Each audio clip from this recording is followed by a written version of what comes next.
What's up, beautiful Facebook fam? Long time no see. At 2004, I stood at a crossroads in my life.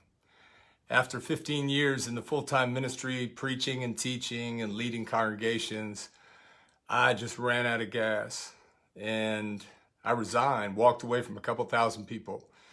And I went into a world I wasn't ready for.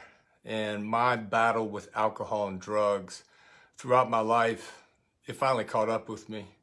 And I found myself just alone in a world, having lost some things and just trying to figure out, what the heck went wrong.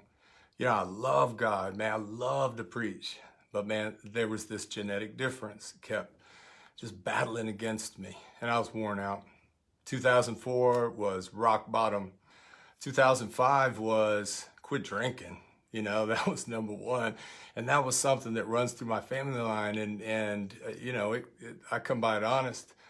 And after not a whole lot of success in that area, I finally just, as they say, got sick and tired of being sick and tired. I went and got some help, had my last drink 15 years ago and started my road back. But at 2008, I had another crossroads. And, I swore off church. I said, I ain't never going to preach again. And God laughed. And I went on my little run. I got sober and then I started doing jobs. I was a little bit of mortgage banking, a little bit of insurance, a little bit of real estate, just hustling, trying to support the family. But I was dying inside because I couldn't preach anymore. I felt like I'd been disqualified.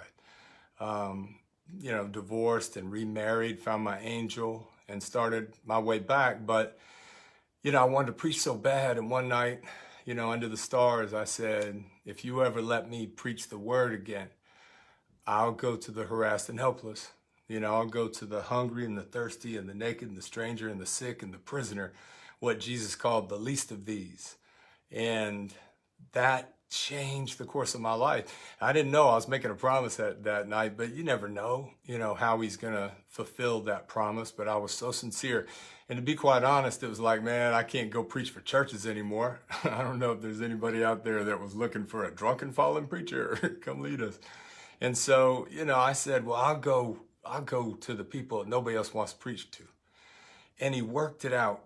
And all the things, I want you to understand, all the details that he puts together, who we meet, who we pass by, conversations, people that come into your life, all the intricate details are so important to lead you to the place you're supposed to be. And so mine was in a prison. And you're like, oh no, what happened? No, I went in through the front gate, and I got to leave whenever I want, never had to change my clothes. But I found what I've been looking for, and it was a safe place. And you're like, a safe place, maximum security prison, a bunch of gangsters, safe place. It was safe for me because it was a place of no judgment, no slander and gossip. God bless everybody. There was, my fall was public. My divorce was public. My rehab was public, and so a lot of shame. And so I needed a place where I could preach with no judgment. And guess what? Prison is that place. I mean, they laughed at my pain in a good way. They laughed at my struggles. And I just became ridiculously open with those brothers because they understood loss and pain. And we just developed this relationship, and they became my congregation. And those dirty tables became my pulpit. And they became my misfit band of brothers on the road to redemption. And they gave this preacher his heart back and helped me find my voice. And the more I preached, the more that thing woke up inside of me. And you never know what God is up to. Over the last 12 years, he took me inside over 100 prisons and jails, detention centers, rehab facilities.